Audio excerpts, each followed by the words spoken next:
এই বছরের জন্য আমরা প্রথমবার এই মাশরুমটা পেলাম। আপনাদের এলাকাতে এই যে মাশরুমটা কী নামে পরিচিত অবশ্যই কমেন্টস করে জানাবেন এবং এই মাশরুমটা আপনারা কে কীভাবে খান তাও আমাদেরকে কমেন্টস করে জানাতে পারেন।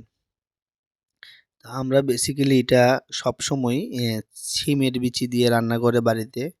আমার মাও যখন রান্না করতো সিমের বিচি দিয়ে রান্না করতো, বা আমার মিসেসও আজকে রান্না করছে সিমের বিচি দিয়ে রান্না করে। এর মধ্যে যা যা মশলা নর্মাল থাকে, জিরা, ধনিয়া, হলুদ, মরিচ, লবণ স্বাদ অনুযায়ী এভাবে দিয়ে মাখা মাখা করে রান্না করা হয়।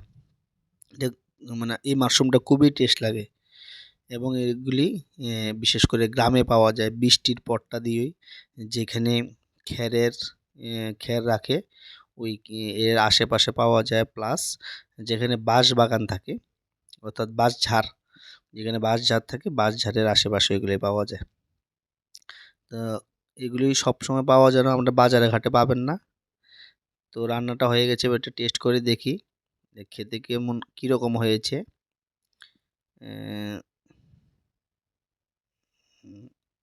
বাহ, বেতালা বেতালা হয়েছে। যদি আপনারা কেউ খেতে চান চলে আসুন আমার বাড়িতে, সবার নিমন্ত্রণ রইল।